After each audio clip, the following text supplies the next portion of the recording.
Avec la permission d'Hachem, que Akash Baruch Hu vous donne bracha v'atzlacha v'yud keneratson, bonne semaine, bonne année, en forme, tout.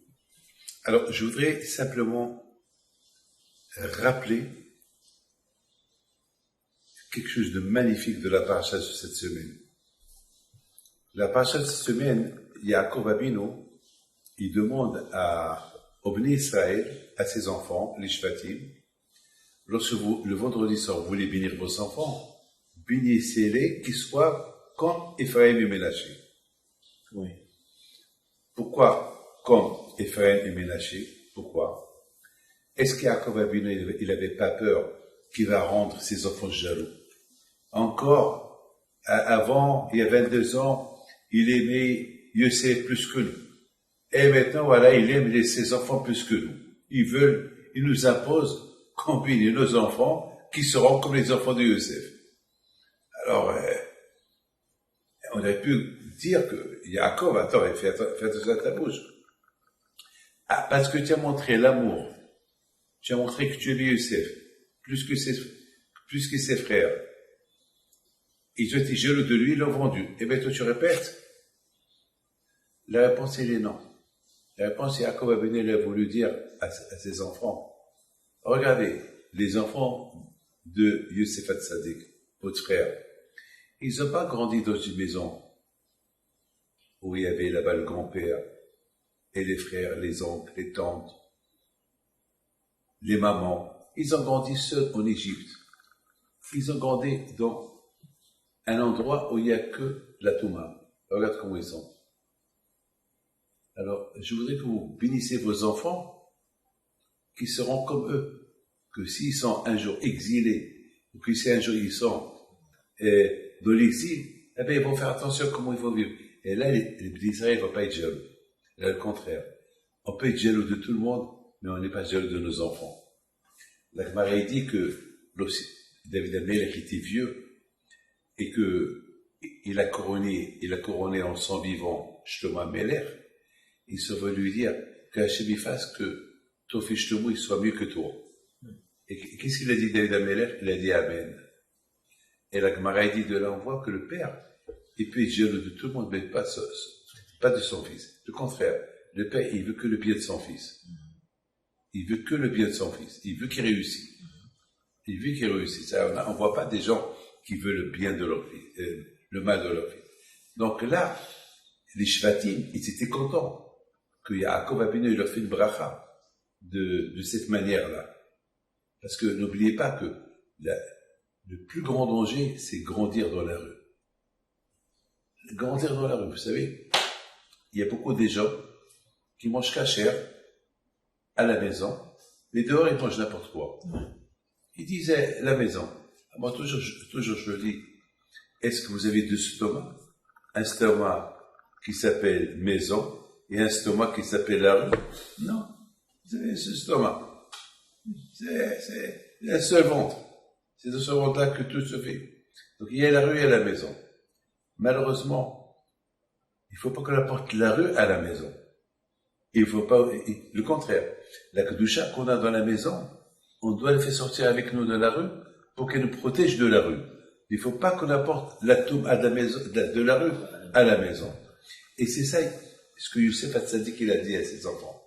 Il leur a dit, regardez, Ephraim et Ménaché, ils ont grandi dans la rue. Dans la rue. Parce que ils sont des princes. Et malgré tout, ils sont restés de tzadikim. Pourquoi? Parce qu'ils ont pris la kedusha de la maison pour qu'ils les protègent dans la rue. Vous savez, lorsqu'on sort de la maison, on embrasse la mezouza. Pourquoi on embrasse la mezouza? Pour que la protection de la maison, elle nous protège de l'homme. Parce qu'à la maison, on est protégé. On est protégé du froid. Il n'y a pas de voiture dans la maison, il n'y a pas d'accident, il n'y a rien du tout à la maison. Alors, on embrasse la mezouza pour que la mezouza nous protège de la rue. Parce que de la rue, c'est là où il y a tout le danger, c'est dans la rue. C'est là où il y a le danger. Donc, on fait ça pour être protégé. Et c'est ça la bracha que Yaakov Avinu, il a béni ses enfants. Il leur dit que vos enfants, ils seront comme mes enfants. Je te raconte une petite histoire. Il y avait la semaine dernière, il y avait le mariage de ma fille. Et il y a un monsieur qui est venu beaucoup en retard. Alors, il me regarde, vient chez moi, il était un peu gêné. Il me dit, Rabbi David, j'ai perdu 2-0. Je dis quoi? Il m'a dit, j'ai perdu 2-0. Je dis, qu'est-ce que tu veux dire par là? Il me dit, je voulais que la France gagne. Elle a perdu. Alors, puisqu'elle a perdu, j'ai perdu. Et en plus, j'ai pas allumé la Hanouka en time. J'ai pas allumé la Hanouka à l'heure et je l'ai allumé vers 8h30. Donc, même la mitzvah de Hanouka, je l'ai pas allumé. Alors, je lui pose la question. Je te pose une question. Tu aimes le football? Il me dit oui. De qui tu as appris à aimer le football? Il m'a dit mon père. Je dis ton père, il se portait quoi? Il dit ben mon père, il était un amoureux du Brésil. Et après, il nous a ancré l'amour du football dans le cœur. Je lui dis moi, est-ce qu'il t'a fait ancrer l'amour de la Torah dans ton cœur? Quand il t'a ancré le football dans ton cœur? Il m'a pas répondu. Je dis ben voilà, la preuve que tu as préféré le football, la rue, avant la maison. Et c'est pour ça qu'on allume la Hanouka dans la rue. Pourquoi on allume la Hanouka dans la rue? Pour éclairer la rue, pour qu'il y ait la Kedusha dans la rue. Parce que c'est de la rue qu'on prend la Touma à la maison. Alors on éclaire la rue pour que lorsqu'on entre à la maison, il y ait la Kedusha à la maison. Et lorsqu'on sort de la maison, on sort avec la Kedusha de la maison. Et c'est ça la bénédiction du Yaakov Avinu à ses enfants. Il leur dit, bénissez vos enfants qui seront comme Ephraim et Ménaché, que eux ils ont grandi dans le désert, ils ont grandi en Égypte, ils sont restés tzadikim. Je voudrais terminer avec une chose. Prends la Hanouka. Prenez la Hanouka. Regardez. Prenez la Hanouka. Vous allumez la Hanouka. Il y a un shamash. Mais toi, moi, j'ai pas compris pourquoi il y a le shamash dans la Hanouka. On n'utilise pas le shamash. Mais il est là-bas. Il est comme Sam. On l'allume. On n'allume pas.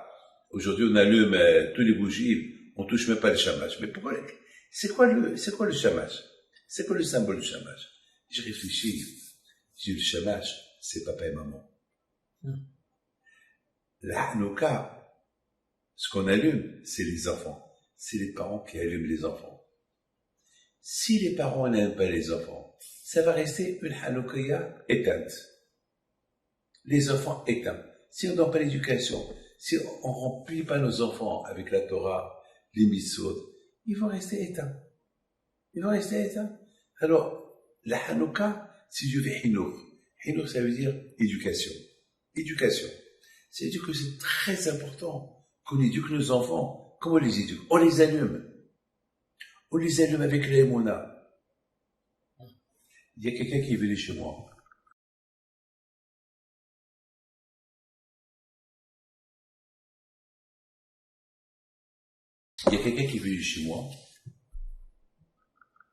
De pauvre, il m'a dit, Rabbi David, je veux une bracha pour avoir de quoi manger Shabbat. J'ai une famille. J'ai eu de la peine. Je lui dis, combien tu as besoin? 200, $300. Non, Rabbi David, je ne veux pas de tzedaka.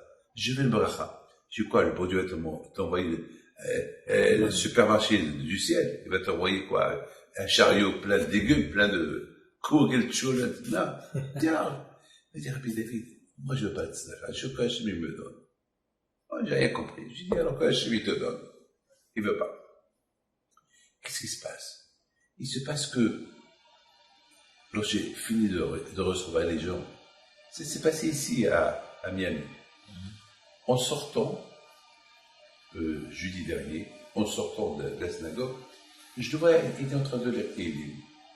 Mais, en descendant les escaliers, il y a un monsieur qui vient chez moi. Il me dit, je voudrais vous donner cette enveloppe-là, ça ne vous dérange pas. Il m'a parlé en anglais. Si vous pouvez la donner à quelqu'un pour passer Shabbat. Quoi? Je lui dis, écoute, viens avec moi. On est remonté, on va chez le monsieur. Et je lui dis, tu peux lui dire ce que tu m'as dit maintenant? Et regarde le monsieur. Il dit, j'ai demandé au Rav cette enveloppe-là pour quelqu'un, c'est Hachem qui l'envoie, pour quelqu'un qui veut passer Shabbat. Il le regarde, lui dit, alors c'est pour moi. Il dit, oui, Rabbi David, je lui donne, lui donne-lui. Alors maintenant, je regarde le monsieur, et je pose une question. Pourquoi de moi tu n'as pas voulu recevoir et de lui tu reçois? Il m'a dit, lui, je ne le connais pas. Lui, il cherche quelqu'un à qui donner l'enveloppe de Shabbat. C'est le bon Dieu qui l'a mis dans la tête pour qu'il me la donne. Mais toi, je te l'ai demandé à toi, ça veut dire que toi, tu me donnes.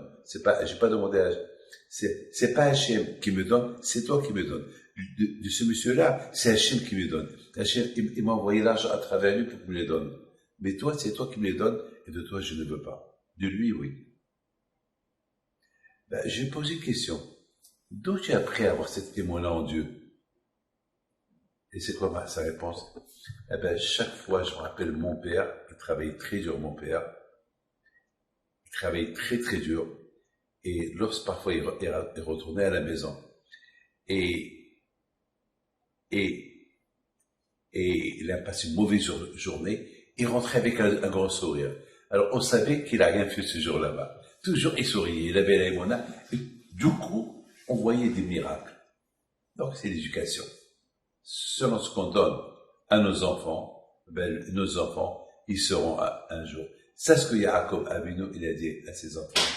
Donnez, bénissez vos enfants qui seront comme Ephraim Ménaché. Parce que Ephraim Ménaché, avec l'aïmouna et l'amour qu'ils ont à Kadosh Baruch Hu, même qu'ils n'avaient pas d'Yeshiva, même qu'ils ont grandi seuls en Égypte, sans famille, sans personne, ils sont tzadikim. Alors, imaginez-vous, s'ils étaient avec moi dans la terre de Canaan, qu'est-ce qu'ils auraient pu être? Eh bien, exactement, c'est comme Noah. Si Noah était tzadik à sa génération, alors s'il aurait été dans la génération d'Abraham, il aurait été 2 fois plus. Alors là aussi, Ephraim Ménaché. Si en Égypte, ils sont devenus ce qu'ils sont devenus des grands tzadikim, alors s'ils auraient été chez moi à la maison, dans la terre de Canaan, ils auraient été des grands tzadikim. Que leur mérite soit avec nous. Amen.